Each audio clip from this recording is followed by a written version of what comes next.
presenta a mi derecha, y su ponencia es entre el mito y la utopía, tercer mundo y el 68 alemán. Paso a presentar a Adrián Almeida, que fue compañero mío del máster de Historia Contemporánea aquí en la Autónoma, y es compañero mío también igualmente en el programa de doctorado, pero él lo hace por la Universidad del País Vasco, y su investigación es una comparativa entre ETA y la fracción del Ejército Rojo, porque una tiene aparente apoyo social durante una época de su actividad y, por ejemplo, la fracción del Ejército Rojo estaba totalmente aislado. Se graduó en la Universidad de Deusto con premio extraordinario de fin de carrera, sí. Como ya he dicho, hizo aquí el máster interuniversitario de Historia Contemporánea y ahora está en el doctorado. Tiene diversas publicaciones, por ejemplo, una es en Revista Historia Autónoma, otra en el Seminario de Euskera Argia y otra en el periódico de ella. Es coordinador también de la revista Las Tapenas y miembro del equipo editorial. Y ya sin más, pues puedes proceder. Pues gracias, Jaime, por la presentación y por la organización del congreso, o bueno, más las jornadas. Bueno, yo voy a hablar brevemente, habré preparado una conferencia más grande sobre el tema, pero voy a resumirla y voy a intentar llegar simplemente a las pequeñas conclusiones a las que he llegado sobre este tema en particular. Digamos que voy a hablar sobre el tercer mundo y voy a estructurar sobre la Alemania y la influencia del tercer mundo, las fuerzas antiimperialistas, por ser exactos, del tercer mundo en el contexto germano, en el contexto del 68. Habría que, en primer lugar, estructurar la presentación en distintos ámbitos, ¿no? En primer lugar, voy a hablar un poco sobre el mito, la modernidad, la comprensión de la modernidad, el concepto de la modernidad y la utopía, y después relacionar estos conceptos con la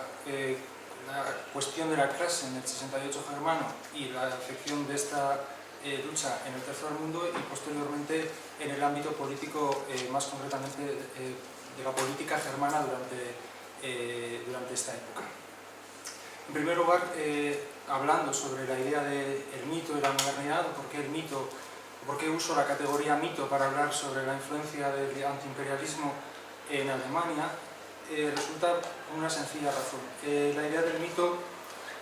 caracteriza, según la comprensión de Sorel, incluso también trasladada después a Carl Schmitt sobre su comprensión entre la idea de enemigos-amigos, amigos-enemigos, sobre la comprensión de la política en esas dos categorías, como la necesidad de evocar a unas imágenes que conecten con el inconsciente colectivo, o la formulación más allá de la racionalidad del propio marxismo, una idea asociada ya a la propia modernidad,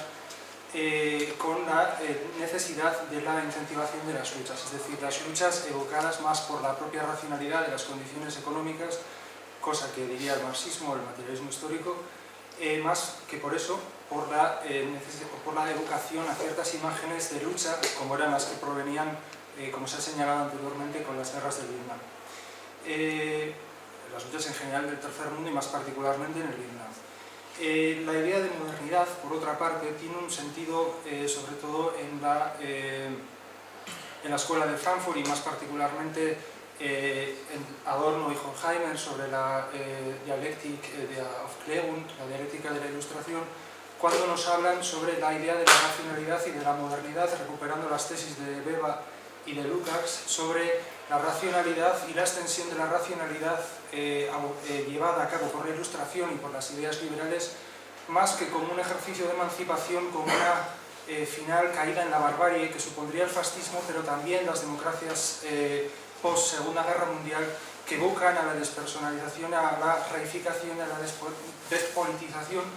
de las masas. En ese sentido, la idea de modernidad, en este contexto particular alemán, pero también en todo el 68, y contrariamente a lo que realmente se puede definir sobre este tema, que es los 68 es como una evocación particularmente moderna, yo diría más bien que es un movimiento, digamos, que critica o busca movilizarse por la crítica a la modernidad y a lo que ha evocado finalmente la modernidad en su extensificación de la racionalidad y en la no emancipación que se presuponía a la racionalidad de la ilustración. Y por último, la idea de la utopía, viene a configurar la necesidad de los anhelos expresados por Ensbach, por ejemplo, sobre la necesidad de recuperar los excedentes utópicos del pasado para evocar las luchas presentes y posibilitar en el presente la configuración de esa sociedad que se pretende. Por tanto, estas tres categorías, a mi juicio, y particularmente en el contexto alemán, donde, al contrario que en Francia o en Italia, esto me parece bastante importante, no habían existido unas luchas partisanas sobre las que sustentar una mitología de la lucha o a la resistencia que evocaba conjuntamente la lucha por la liberación o por la soberanía de la nación y, a su vez, por la soberanía o la emancipación de las clases trabajadoras. En Alemania esta particularidad que existía en estos dos países no se daba. Es por tanto que el tercer mundo tiene una especial importancia en este contexto germánico. Por tanto, el tercer mundo se concibe así como la superación o un alegato radical que permitió el fluir histórico hacia la superación de la concebida alienación, que, como es bien sabido, fue la palabra del momento a partir de la recuperación de los manuscritos de Marx. En todas las, en todo el marxismo idealista, como podrían ser pues, Lucas, Lefebvre, Adorno, Marcuse, o toda la crítica que criticaba tanto la racionalidad del capitalismo como la racionalidad que de ese capitalismo y de esa idea de ilustración se había implantado también en la Unión Soviética, considerando así que la propia evolución histórica de la ilustración y de la concepción de la modernidad no había supuesto la emancipación general de las clases. Y como decía, esto tiene una grave importancia, sobre todo por la influencia intelectual que tiene la escuela de Adorno, la escuela de Frankfurt, y la teoría crítica del primer Horkheimer, y la segunda parte con la dialéctica de la ilustración, donde se concibe esa crítica general al fluir histórico y al progreso de la ilustración que se había dado hasta ese momento. La particularidad de que por qué en Alemania esta idea conectó con las nuevas generaciones viene determinado por el factor fundacional de la nueva República Federal de Alemania. Autores como Agnoli, Abendroth, Marcuse, Hoffe, observaron precisamente esta idea sobre el retroceso de la nueva creación institucional de la República, de la participación de las masas populares en esta democracia y la extensificación de un estado de bienestar que, como dirá Marcuse en El hombre unidimensional, más que una liberación propia de las clases trabajadoras, lo que habían considerado estos autores de la teoría crítica era que los trabajadores habían integrado propiamente el sistema y por tanto habían perdido su capacidad de ser sujeto revolucionario de la historia. Esta concepción marcusiana, que estará en todos los autores de la teoría crítica en general, tiene una gran relevancia en el 68 alemán, particularmente porque los estudiantes observan, y contrariamente también al caso francés o al caso italiano, que los trabajadores no se unen a las protestas obreras que sí se habían producido tanto en Italia como en Francia. Hay que señalar, por ejemplo, que las huelgas conjuntas entre obreros y estudiantes durante todo el proceso de la acción colectiva tiene lugar tan solo a final del periodo, es decir, en el septiembre del 69 se produce la primera gran manifestación que une al sector más joven de las clases trabajadoras con los estudiantes de este país. Por tanto, bueno, hay que señalar que hay un flujo sobre el tercer mundo en esta nueva protesta y en esta conceptualización de la protesta en el 68 germano, fundamentalmente por ese hecho clave que es el retroceso de la clase trabajadora como sujeto revolucionario. Y el tercer mundo permitía hacer posible o capacitar una idea de movilización que ya no se encontraba en la propia racionalidad del transcurso del materialismo histórico o la idea de la racionalidad marxiana, sino que, contrariamente a todo ello, había que evocar nuevas luchas y había que evocar a nuevos conceptos para configurar una nueva idea de lo que había supuesto, de las esperanzas y de los anhelos que todavía estaban en la sociedad, que, a pesar de ser una sociedad opulenta, o en la cual había una gran capacidad de bienestar, todavía no había alcanzado las aspiraciones que se pretendían cuando la Ilustración o cuando el periodo ilustrado se concibió, que era fundamentalmente la emancipación del ser humano, la humanidad, recuperar la humanidad del ser humano, y frente a la mitologización. La racionalidad no ha supuesto en ese sentido una emancipación, sino más bien lo contrario. Por ejemplo, Luciano Galino, en una nota en la edición italiana del Hombre unidimensional de Marcuse, sostuvo que de forma general los jóvenes de 1968 hallaron en este libro de Marcuse los argumentos y las palabras para dar forma definida a una idea que tal vez, de modo menos articulado, hacía tiempo que ya circulaba en Europa. Era la idea de la sociedad bloqueada incluso en el plan de esperanza de un cambio futuro, fruto de la conversión de la utopía socialista en una ideología socialista, siguiendo a Mannheim. Pues los jóvenes consideraban a la mayoría de la clase obrera y junto con ella los partidos de la izquierda tradicional que la representaban casi del todo integrada en el sistema existente y por tanto ya no creíble como sujeto histórico capaz de llevar a cabo innovaciones radicales. En el caso germano, el punto clave en el cual esta articulación de la nueva protesta estudiantil se da se produce por el triunfo de los antiautoritarios dentro del sindicato de estudiantes socialistas alemanes, el conocido como SDS. Este proceso, que tuvo sus oposiciones dentro del propio sindicato, con la facción tradicionalista, donde estaban también Jürgen Kral o otros autores que luego posteriormente serán líderes del movimiento antiautoritario, concebía las luchas de manera distinta, ¿no? La facción tradicional pretendía fundamentalmente una lucha más tradicional, abocada a la unión con la clase trabajadora, mientras que la facción antiautoritaria comprendía su evocación a las luchas precisamente en la evocación al tercer mundo, es decir, en la alegoría del tercer mundo como articulación y como canalización de esos anhelos que todavía no se habían producido, y por tanto concebir el tercer mundo como una imagen evocadora para lograr los objetivos que todavía no se habían llegado en esa sociedad opulenta. Por tanto, habría que señalar que este pozo nuevo de generación de la protesta viene determinado fundamentalmente por el triunfo de la facción antiautoritaria dentro del SDS. Por ejemplo, os cito una conferencia que es importante a este respecto. Tras la conferencia del SDS del 7 de septiembre del 67, pues la facción tradicionalista, como decía, había sido superada por el mayor dinamismo de la facción antiautoritaria. Y en este congreso de delegados se presentó una ponencia comandada por Rudi Dutschke, el gran, vamos a decir, líder de la protesta estudiantil, y Hans-Jürgen Kral, que sería, pues, como sabéis, discípulo de Adorno y uno de los grandes intelectuales, también bastante criticado,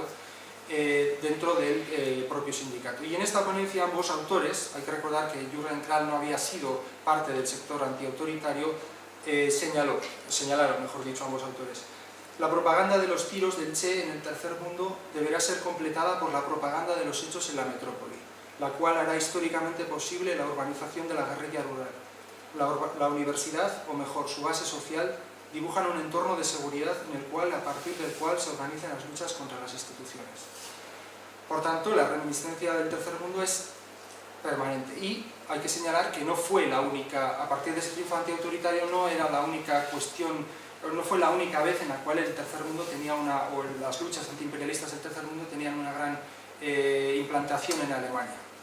Por ejemplo, desde 1957 se publicaba la revista Studenten-Kurier, que ya empezó a interesarse por las luchas anticoloniales, fundamentalmente por el proceso argelino, y también un año después comenzó a editarse precisamente ahí al respecto de este tema el Freies Algerien, que será, pues, la evocación a la lucha a favor de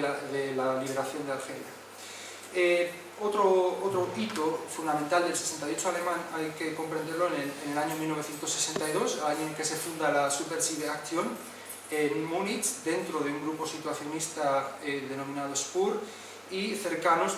como decía, tanto a las luchas anticoloniales como a las teóricas de la Escuela de Frankfurt. Hay que entender que la Escuela de Frankfurt, en lo que ya he explicado antes sobre el tema de la Ilustración como una derivación en la barbarie, hay que tener muy en cuenta en este sentido la conexión con el tercer mundo, es decir, es Estados Unidos, la mayor potencia moderna del mundo, la que está bombardeando países como Vietnam. Esto quiere decir que la barbarie, o la recuperación de la barbarie sigue. Es decir, la racionalidad que ha llevado a países en teoría, teóricamente y prácticamente democráticos, no ha sido precisamente la liberación mundial, sino que, contrariamente a todo eso, ha llevado a ciertos países a la destrucción y al imperialismo. Es decir, hay una evidente conexión entre esa escuela de Frankfurt, entre esa teoría crítica y el tercer mundo, por cuanto el tercer mundo evoca precisamente la visión práctica y presente, sobre todo, porque esta generación no había conocido el nazismo, sobre los genocidios en la historia y cómo el genocidio había supuesto realmente no una quiebra con la Ilustración, sino más bien una continuación con la Ilustración, con la racionalidad que se había dado hasta ese momento. Por tanto, bueno, se plantea en 1962 esta organización, la Subversive Action, realiza un programa escatológico sobre cómo ha de estructurarse la nueva sociedad. Y bueno, hay que decir que este grupo, como han señalado autores como Dorothy Breitbart, a partir del año 63 pues se concibe ya más no solo un grupo como un grupo culturalista, desde el movimiento de economía, como era el SPUR, sino más bien se concibe ya como un grupo plenamente revolucionario que tiene cierta proyección a la agitación pública y a la acción política plena. Otro hito importante se concibe, o se da, mejor dicho, en el año 1964, cuando el SDS, la Unión de Estudiantes Africanos y la Asociación de Estudiantes Latinoamericanos realizan una acción de protesta contra la visita en Berlín Occidental del primer ministro congoleño Moisés Zombe, que fue atacado por los grupos de estudiantes con tomates, ¿no? Ya bueno, en esta sección de la Subversive Action, que es el germen, por así decirlo, del movimiento antiautoritario dentro de ese sindicato de estudiantes que será el gran movilizador de las protestas estudiantiles, tienen dos tendencias generales, o sea, se dan dos tendencias dentro de él. En ella, pues la facción de Dutschke y Ravel será la más interesante, o será la más preeminente en este sector. Y todo ello confluido por una publicación denominada Anschlag, en la cual Dutschke realiza más o menos su proyección política de lo que debe ser la acción mediante la acción para llegar a la nueva Ilustración, ¿no? Para llegar a esa nueva emancipación. Y desde su perspectiva, en uno de estos artículos, pues señalar cosas como, se pregunta él, ¿no? ¿Cómo puede prevalecer el socialismo humanista de la URSS sin liquidar al mismo tiempo lo negativo de los asesinatos en masa y el potencial de la democracia radical del bolchevismo? Concebiéndose así, entiendo yo, una evidente dialéctica entre lo que ha supuesto la aceptación del socialismo como ideología dentro de la URSS,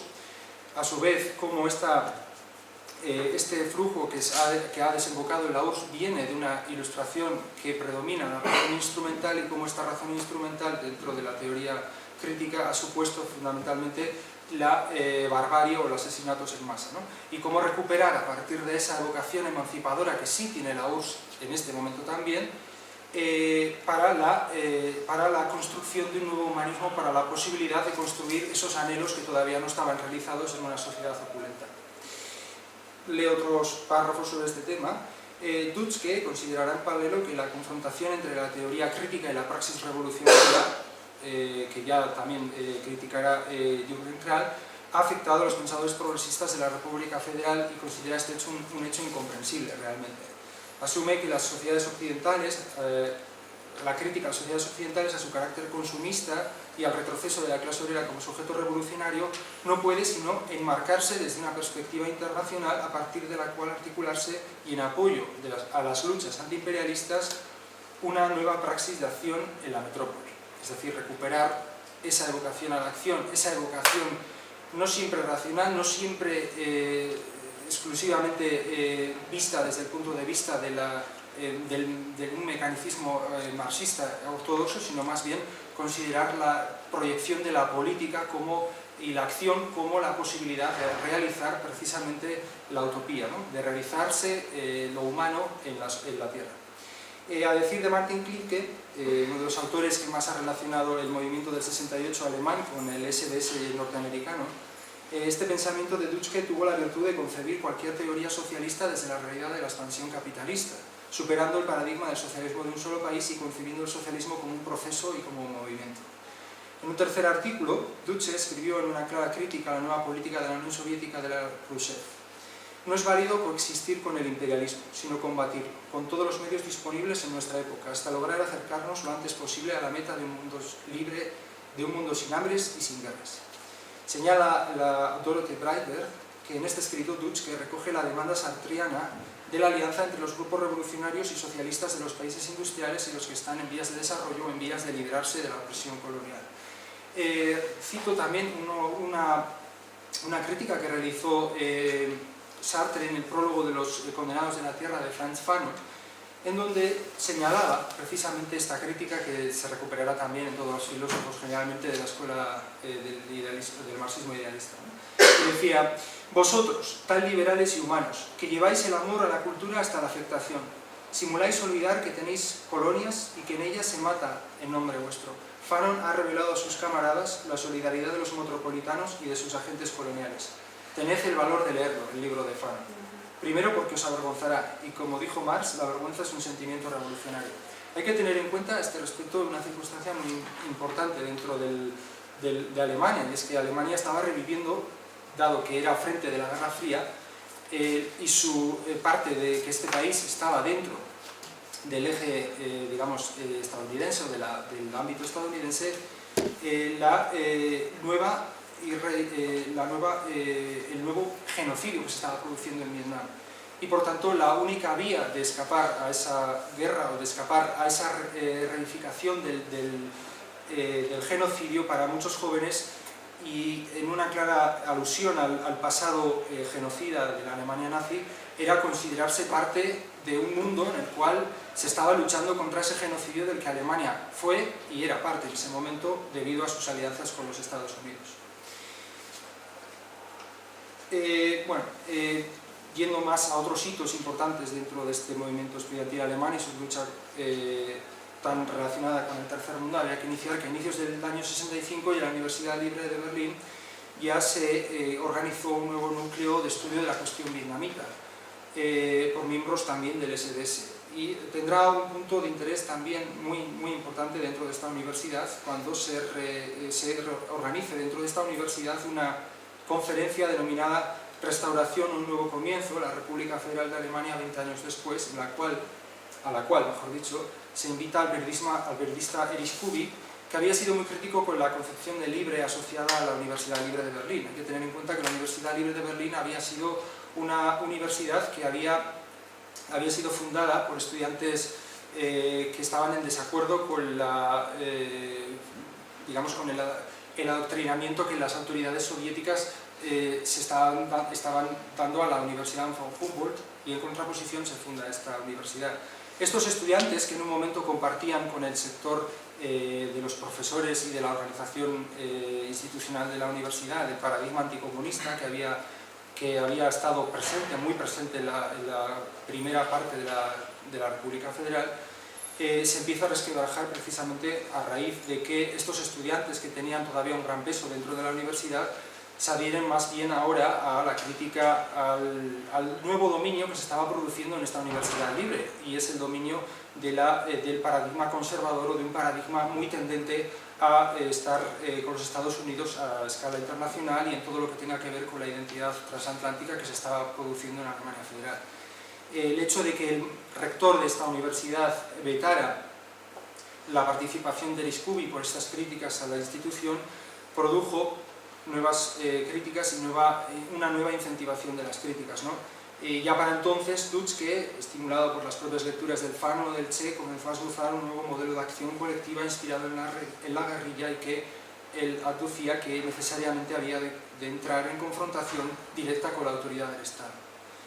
Hay que tener en cuenta, por otra parte, y al respecto de la política internacional de los Estados Unidos y Alemania Federal, o más concretamente de la Alemania Federal con Estados Unidos, que la Alemania Federal estaba fundamentalmente no tanto con la era de Adenauer, pero sí con la era de Erhard, con la tesis de que Estados Unidos debía ser el garante de la Alemania Federal como país y como frente de Guerra Fría. Y por tanto la adherencia era tal que incluso Robert McNamara, secretario de Estado de los Estados Unidos durante la época, adució que sería conveniente que Alemania Federal enviara tropas al propio Vietnam, lo cual no fue aceptado por las autoridades fundamentalmente de la prensa, que hizo una gran presión para que esto no se produjera así, pero sin embargo sí hubo un apoyo moral a la guerra de Vietnam. De hecho, el propio SPD, Partido Socialdemócrata, dio apoyo explícito a la intervención norteamericana en Vietnam. Hay un caso llamativo a este respecto, y cómo la adherencia de los poderes públicos durante esta época a la guerra de Vietnam o a la política exterior de los Estados Unidos es el caso del diario socialdemócrata Telegraph, ¿no? Realizó una campaña para adquirir la reproducción de la campaña de la libertad, que fue un regalo de los Estados Unidos a la Alemania Federal, con el objetivo de que comprando esta reproducción de la campana de la libertad de Berlín, las tropas allí destinadas, o mejor dicho, los familiares de tropas estadounidenses que se encontraban en Vietnam, tuvieran apoyo financiero también, tuvieran apoyo de los alemanes, ¿no? Bueno, se realizan varios congresos donde tienen mucho que ver, tienen gran interés los temas vietnamitas, y se produce en 1966 el llamado Vietnam Semester, y precisamente en enero de ese mismo año se estrena también en Berlín la película Viva María, que protagonizada por Jean Moreau y Brigitte Bardot, pues tiene una gran repercusión dentro del movimiento estudiantil, fundamentalmente por lo que cuenta esta película, que es una película que mezcla varios géneros y que tiene fundamentalmente sus dos protagonistas, como digo, Brigitte Bardot y Jean Moreau, ambas protagonistas de la película y ambas denominadas Marías en la película, en donde en estos personajes se encuentran la facción antiautoritaria de ese sindicato estudiantil, lo que ellos quieren para ese sindicato, ¿no? Lo que ellos quieren para la acción colectiva, para el desarrollo de la acción colectiva, que es por un lado la figura de Brigitte Bardot, que es la inmigrada de Irlanda, una anarquista que no tiene teoría ninguna detrás, simplemente se dedica a cuestionar el poder mediante la utilización de una acción revolucionaria plena, lo que interpretan los estudiantes como una fijación del elemento anarquista, del elemento más accionista del proceso de liberación, ¿no? Y mientras que Jean Moreau es la teórica o aquella que produce la teoría que se encuentra detrás de esa crítica al poder. Ambas cuestiones que ya habían sido teoría práctica, ambas cuestiones que ya habían sido intentado reformularse o concebirse de una manera más unitaria, que conectan con los propios planteamientos de Cascos, con el propio Lenin, tienen en esta película, y a través de esta película, lo cual dice mucho también del momento, se llegan a ver varias veces, los estudiantes quedan en la universidad para ver varias veces la misma película, una y otra vez, para intentar conseguir ver más en la película sobre el tema revolucionario y sobre cómo proyectar la revolución en un país como Alemania Federal, ¿no? Y es curioso porque la acción se desarrolla precisamente en un país ficticio de América Latina, en la cual tanto la dictadura militar como la Iglesia tienen un enorme poder, y bueno, es como una vocación permanente es una vocación permanente al tercer mundo, o mejor dicho, a las luchas del tercer mundo, o a la lucha por la liberación del tercer mundo, como una formulación posible más allá de las cuestiones que habían guiado al marxismo clásico, para proyectar una nueva praxis de acción que dé posibilidad a llevar a cabo la utopía que consideran que no está realizada en la sociedad presente. Bueno, se producen varios acontecimientos, digamos que a partir de este momento la acción de los estudiantes entra en una nueva categoría, sobre todo porque se recuperan nuevas formas de acción, como ha señalado Pilar al principio, como puede ser el Provost de Ámsterdam, con el cual entran en contacto Dutschke y Kunzelmann, otro miembro de la Subversiva Acción y del SDS, con su visita a Ámsterdam de 1964, y a partir de este momento se producen nuevas formulaciones de la acción de protesta, ¿no? Se atacó con huevos la Casa de América, se arrancó la bandera norteamericana del mástil. Bueno, hay distintos acontecimientos, ¿no?, sobre el tema de estas nuevas formas de lucha para llegar a una formulación de lucha que tenga que ver con la emancipación y en la propia vivencia en esa misma lucha de aquello que se anhela, de aquellos elementos que se anhelan, y es por eso que se forman también durante esta época, más tardíamente, pero sí se forman en esta época también grupos como la Kommune 1, que tienen que ver fundamentalmente con las nuevas concepciones antiautoritarias sobre cómo articular la propia educación, la propia crianza, la desvirtuación de la familia nuclear, y cómo en esta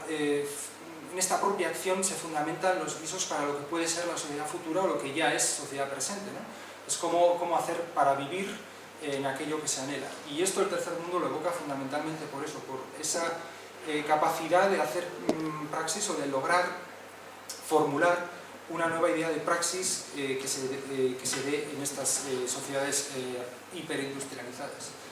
Esa vocación a la antimodernidad o a la modernidad o a la racionalidad de la modernidad como algo que ha supuesto la dominación del propio sujeto. Bueno, en mayo otro congreso que se denominará Vietnam Análisis de un ejemplo, en donde pues, intervendrán autores como Herbert Marcuse, Wolfgang Abendroth, Jürgen Habermas o Oscar Neff. A finales de año, y esto es interesante también, precisamente por las nuevas formulaciones de acción que se estaban produciendo, es cuando a finales de año, como decía, recorrió una nueva manifestación en Berlín, ¿no? Debido a que esta manifestación había pasado desapercibida por muchos de los allí presentes. Hay que tener en cuenta que eran las vacaciones de Navidad, era un proceso de pleno consumo, ¿no? Que era una de las cosas que criticaban estos grupos, y el pasar desapercibido ante esas masas que se hallaban completamente digamos alineadas por el tema del consumo, se produce una acción que es la quema de varios muñecos del presidente de los Estados, Lyndon B. Johnson, lo cual puede parecer una actitud razonable dentro del punto de vista de que había sido la crítica a Estados Unidos lo que había motivado gran parte del movimiento, pero también una efigie o muñeco del líder de la República Democrática Alemana, que era Walter Ulbricht, lo cual sintoniza también muy bien con que la aspiración no era volver tampoco al socialismo real, ¿no? Al socialismo de los países del este. Así pues, la aparición del tercer mundo como lugar y el antiimperialismo como concepto articulador de la movilización emancipatoria caracterizó en definitiva a los Estados Unidos, del que la República Federal y su sistema económico-político debían su existencia, como cuna del imperialismo mundial. La defensa que el sistema Bonn hacía de la política exterior estadounidense levantó así una oleada de críticas a dicho sistema, el cual en paralelo comenzó a verse como un sistema nacido de los esfuerzos de los Estados Unidos por granjearse en el corazón de Europa y en el contexto de la Guerra Fría, de un aliado poderoso a la par que manejable. En directa relación a este hecho se enmarcaría la continuidad de los viejos camisas pardas en todas las capas de la administración pública y en los órganos directivos de las grandes empresas del país, así como la formulación concreta de un sistema representativo que limitaba la soberanía popular. El antiamericanismo, que puede entenderse como la territorialización del concepto antiimperialismo, habría supuesto, como ha indicado Andrei Markovich en su artículo de antiamericanismo y su lucha por la identidad alemana, el cuestionamiento de la relación que desde 1949 los alemanes tenían con los Estados Unidos, caracterizando consecuentemente y en lo sucesivo una nueva alternativa de identidad alemana alejada de la identidad transatlántica de identidad de frente de la Guerra Fría. A este respecto hay que tener en cuenta que tras la derrota de la Segunda Guerra Mundial, Alemania no se podía concebir ya como un Estado nacional, sino como un Estado posnacional. La actitud ante esta visión posnacional había sido la de aliarse con los Estados Unidos y particularizar en Alemania una identidad que se ha denominado transatlántica. La solidaridad con el Vietnam, con las luchas por el tercer mundo, el nuevo internacionalismo que se desprendía de esta solidaridad, enmarcaría así la formulación de una nueva identidad que, si bien igualmente posnacional, porque no se podía volver al nacionalsocialismo, ni al nazismo, ni a un nacionalismo más conservador, se concebía como el reverso de la identidad atlantista, denostada por desmemoriada, por conservadora y por su cinismo ante los nuevos genocidios. Al respecto de la política, porque ahora hemos estado hablando más en abstracto, al respecto de la política del tercer mundo, hay que tener en cuenta que que hay una posición dentro de la política o de la concepción de la política institucional dentro de Alemania Federal, desde dos puntos de vista, ¿no? Almond y Sidney Verba, Bertrand Schaffner, David Roddick o David Conrad han concebido la idea de la nación alemana o de la idea de la estructuración institucional de la Alemania de posguerra fundamentalmente en un intento por retraer a las masas populares de una democracia que concebían ellos en la propia sociedad civil aún no estaba suficientemente implantada. Es decir, estos autores considerarían que la Alemania después de la Segunda Guerra Mundial tenía una sociedad civil, una cultura cívica, mejor dicho, por ser más exactos, que no se correspondía con el modelo democrático que ellos entendían y por tanto la democracia debía poner límites a su propia extensión debido a que se comprendía que no se debía proveer de medios para que una nueva dictadura al modo nazi o al modo hitleriano no se volviera a dar. Sin embargo, otros autores de la Escuela de Frankfurt, otros autores como denominados a la literatura, como Heinrich Böll, o filósofos como Jaspers, han considerado que esta formulación de la nueva institucionalidad alemana se concebía como la necesidad del nuevo capitalismo de posguerra de retraer a las clases populares del control o de la mediatización del Parlamento como lugar donde hacer posible la confrontación de clases. Agnoli, uno de los autores que más repercusión tendrá en el movimiento estudiantil y al respecto de la crítica estudiantil al propio sistema institucional de la posguerra alemana, advirtió en una nota a la obra La transformación de la democracia. Tras la derrota del fascismo, el restablecimiento del sistema de gobierno parlamentario en Europa occidental se enfrentó a los mismos problemas que históricamente el fascismo no había podido resolver. ¿Cómo contener a las masas subalternas que ya habían empezado a movilizarse? La dificultad yace y continúa yaciendo en el carácter ambivalente que el Parlamento puede asumir en determinadas circunstancias. En una sociedad burguesa cada vez más dinámica, caracterizada tanto por el antagonismo de la esfera productiva como por la pluralidad de la distribución de intereses, el órgano representativo puede transformarse en un instrumento que expresa el antagonismo a través del Estado y, por tanto, eleva la lucha social de clases a un conflicto político sobre el poder. Visto de este modo, el parlamentarismo solo podría garantizar el poder de la burguesía y proteger el capitalismo en la medida en que consiga rechazar esta ambivalencia. Debe funcionar como un mecanismo que haga políticamente irrelevantes los conflictos de antagonismo de clases y que controle y pacifique los conflictos de intereses. Esta idea, y fundamentalmente con la aceptación de las leyes de emergencia a finales de mayo del 68, se produce un hecho clave que es la construcción de la nueva dictadura, es decir, la interpretación de que mediante esta crítica antes de las leyes de emergencia y las propias leyes de emergencia que el Parlamento aprobará en ese mayo del 68, se está produciendo en esa visión a partir de la teoría crítica y de la Escuela de Frankfurt la formulación de una democracia que tiende al autoritarismo y que por tanto al tender al autoritarismo tiende a la dictadura y a la barbarie. Esto dejando a un lado los procesos que se venían dando en otros escenarios como los ya citados de la Kommune 1 o sobre la...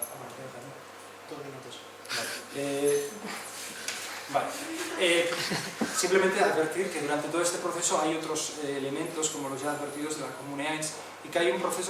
elemento también que se concibe como de gran represión o como de gran elemento de disrupción dentro de lo que había sido el paradigma conservador de la Alemania federal y la extensión de la propia protesta estudiantil en Alemania federal, que es el hecho del 2 de julio del 67, donde se produce pues, el asesinato de Benno Ohnesorg por un policía en el contexto de unas protestas por la visita del Shah de Persia. Y esto vuelve a conectar nuevamente con la idea de la crítica al imperialismo estadounidense, dado que Persia y la visita del Shah propiamente tenía que ver fundamentalmente con la visión de que se visitaba a un país, la visita se correspondía a la visita de un país el cual era favorecido por los Estados Unidos y que había reprimido al pueblo tras la derrota de Mossadegh en aquel país. Ulrike Meinhof, periodista del Concret y posterior fundadora de la fracción del Ejército Rojo, aducirá precisamente a esto, ¿no? Cuando en sus escritos en el Concret criticará precisamente esta nueva visión de la necesidad de que estos países como Alemania Federal recibieran a personajes como el Shah de Persia y concebía que la visita del Shah, en la medida en la cual era protestada por los estudiantes, tenía que ver fundamentalmente con que las autoridades alemanas eran aliadas de ese propio dominio que ejercía el Shah. fundamentalmente por un hecho, y es que Henry Lübke, que era esto se lo reprocha a Meinhof en ese artículo sobre la crítica al Shah de Persia, se lo reprocha al presidente de la propia República Federal el hecho de que este había sido partícipe de la construcción de los campos de concentración alemanes durante la Segunda Guerra Mundial. Y por tanto, bueno, hay una evidente conexión entre la permanencia de ese pozo autoritario dentro de Alemania, de ese pozo autoritario que no solo se concibe desde el punto de vista político, sino también desde el punto de vista a escala general, a escala de todas las relaciones sociales, cómo ese autoritarismo deviene no tanto de una idea ilustrada de emancipación, sino que precisamente la racionalidad instrumental que deriva de la Ilustración había desembocado en ese autoritarismo y en esa dictadura y en esa democracia autoritaria, y que a partir de las luchas del tercer mundo se evoca la posibilidad de una nueva protesta, de una nueva alegoría de acción que compromete en esencia, que es mito en la medida en la cual hay una imagen evocadora, hay una irracionalidad de la posibilidad de construir la acción o la protesta mediante la propia materialidad, mediante la propia mediante la misma posibilidad de generar unas condiciones de protesta mediante la opresión sufrida de modo presente, y que en la medida en la cual ese presente no es represivo desde el punto de vista económico, y sin embargo produce una represión que tiene que ver con los anhelos y con la humanidad de las propias personas que habitan en el occidente capitalista, en la medida en la cual el industrialismo y la opulencia de las mercancías no ha posibilitado la construcción de un humano o de un sujeto libre que pretendía esa concepción ilustrada o moderna. Ello, por consiguiente, muy relacionado con las teorías de Max Weber sobre la jaula de oro, cuando habla de la extensión de la modernidad de la extensión de la razón como modernidad, y cómo esto provoca fundamentalmente no tanto la liberación sino la dominación.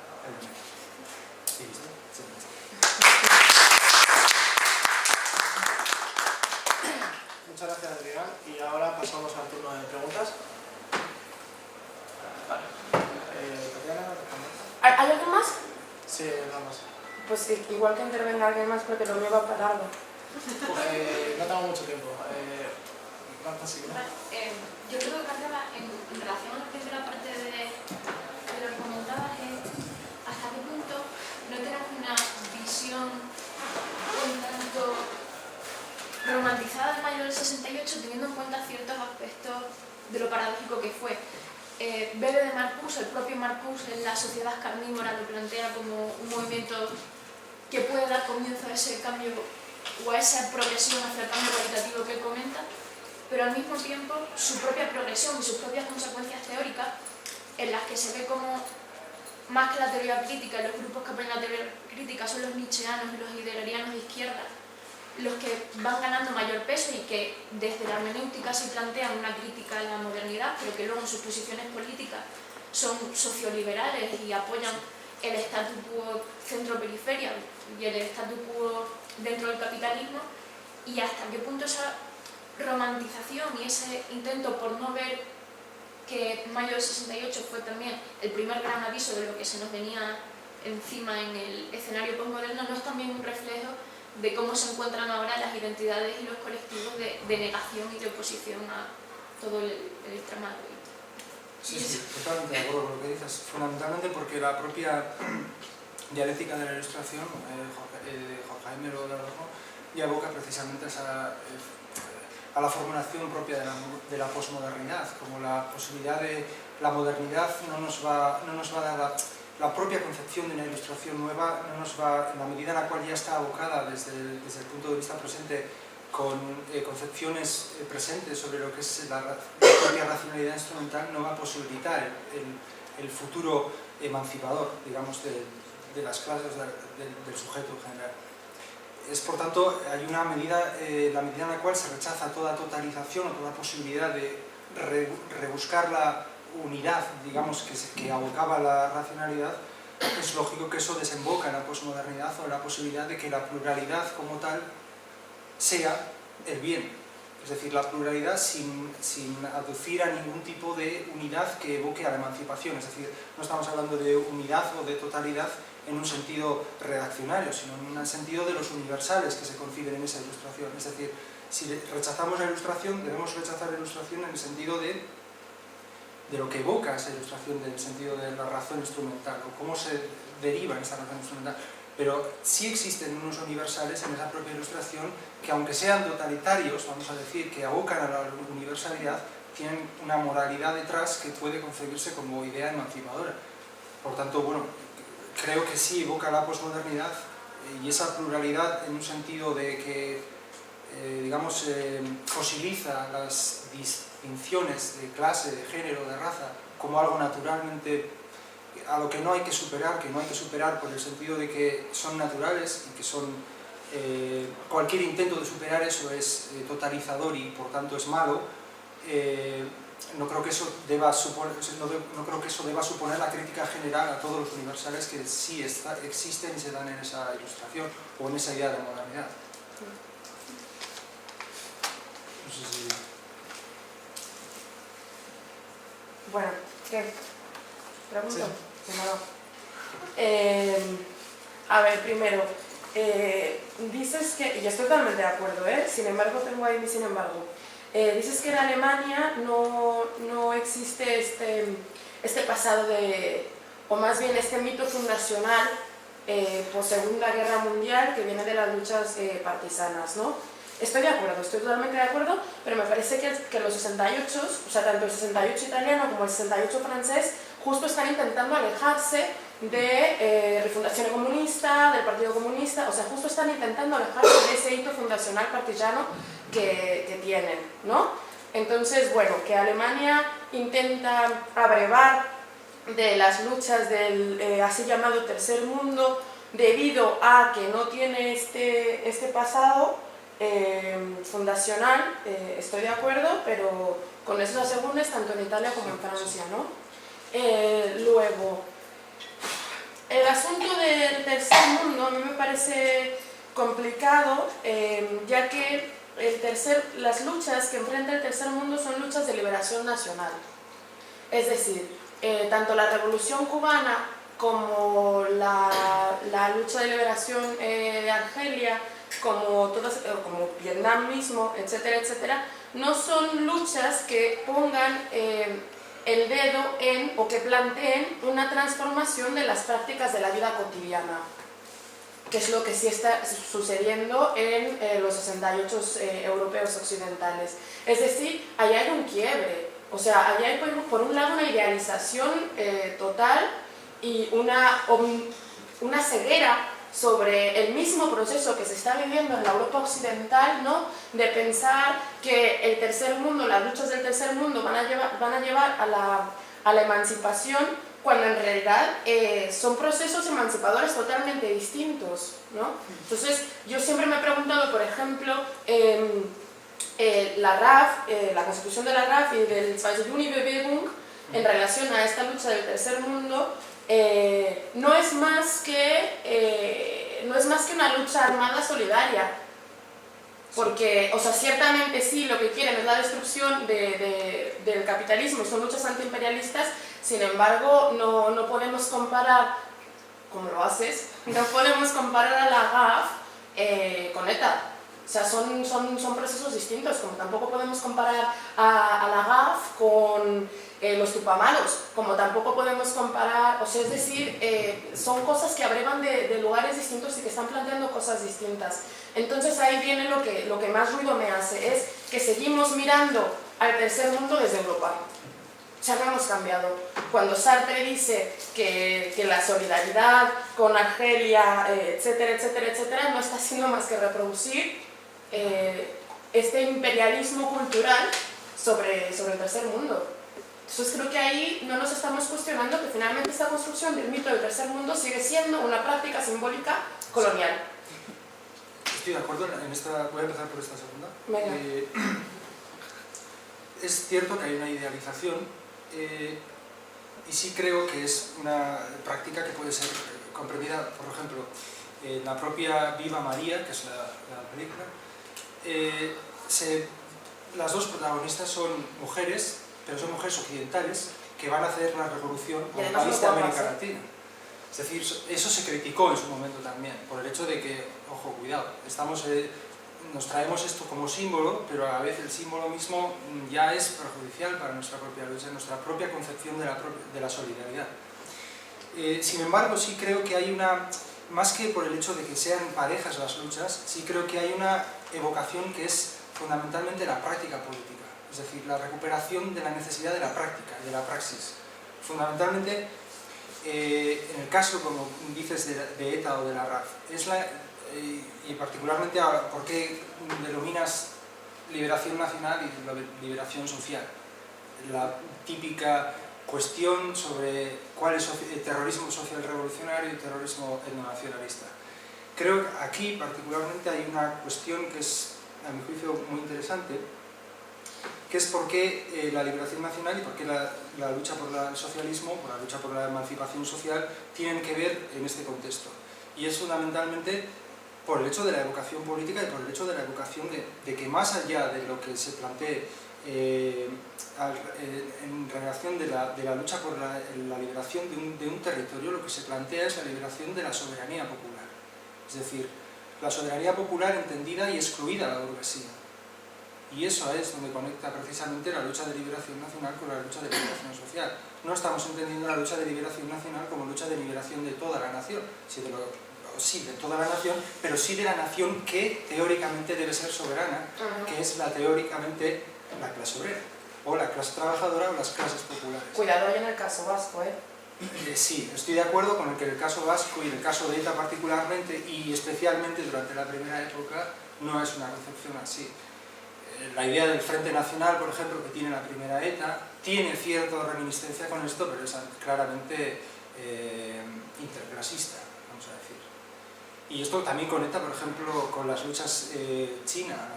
por ejemplo. ¿Por qué la lucha de liberación china? Esto lo comenta Carl Schmitt en su teoría del partisano al respecto. ¿Por qué la lucha de liberación nacional china es una lucha a su vez por el territorio? Es el elemento telúrico de la lucha partisana. ¿Por qué el partisano que lucha en una liberación nacional contra los nazis en Francia, por ejemplo, es a su vez un comunista que no le importa ponerse la tricolor? Si es una evocación, quiero decir, es una lucha por la soberanía, no solo tiene que ver, entendida la soberanía como la nación de las clases populares, excluida esa parte de la población. Y la posibilidad de que mediante esa lucha y mediante la fuerza de esa lucha de la liberación nacional se conciban las posibilidades de abrir un nuevo escenario en el cual la revolución social sea posible. Por tanto, creo que hay una clara, sobre todo en el tema de la guerra contra la ocupación de un territorio por parte de una potencia dominadora, un claro componente que tiene que ver con un fluir entre la idea de liberación nacional como liberación social. Porque el crear todo nuevo, el fijar un territorio sobre el cual plantear las debilidades a la burguesía o a la burguesía tanto aliada como extranjera, hace posible en la misma lucha la capacidad para emanciparse de manera conjunta. Y eso es lo que creo que, por ejemplo, Carl Schmitt habla en la teoría del partisano cuando habla del caso chino, cuando habla de la absolutización del enemigo. El enemigo absoluto no solo es el japonés que ha invadido China, sino también es la burguesía nacional que está coligada con la burguesía, si se puede hablar de burguesía nacional en esa época en China. Eso es lo que quiero decir. Sí. Y a partir de ahí construir la posibilidad de implantar un nuevo escenario en el país. Y lo mismo me parece que ocurre en Francia, por ejemplo, en la Francia ocupada. En el caso de ETA, insisto que hay más matizaciones a este respecto, sobre todo en las primeras épocas, donde se ensalza incluso la figura de Lehendakari Aguirre, lo cual es el primer súbdito de ETA, por ejemplo, hace un repaso a la historia del Partido Nacionalista Vasco como partido de la mar de social. Y es, hay esa cuestión. Y respecto de la primera cuestión del hito fundacional y por qué Francia, por ejemplo, que tiene una enorme repercusión en el caso argelino, o las propias Ho Chi Minh, los gritos de Ho Chi Minh de las manifestaciones fueron copiados y reproducidos en Berlín después del Congreso del Vietnam en el 68. esa reproducción me parece interesante, porque cuando indicas que es verdad que la lucha del tercer mundo tiene una importancia enorme, tanto en Francia o en Italia, lo cual en Italia me parece que no tanto, no sé, tú creo que lo has estudiado más y podrás darme datos sobre esto, pero en Francia sí es cierto que tiene una gran importancia el tercer mundo. Sin embargo, creo también... En Etiopía. Etiopía, exacto. O sea, Sí. La cuestión que creo, porque la cual el 68 alemán tiene especial repercusión en el tercer mundo, es por su formulación como país de frente. Es decir, Vietnam es un país que lucha en el sur contra el norte, y en Alemania es el este contra el oeste. Es un frente de guerra y por tanto es una solidaridad que se compromete con lo que había sido una identidad que no era la que se consideraba propia o más moral debido al propio pasado que se daba en el genocidio nazi. Y no podemos estar a favor de un genocidio reproducido, que es el estar con Estados Unidos en el genocidio de Vietnam. Y es por eso que creo que, al contrario que en Italia, no tanto igual Francia,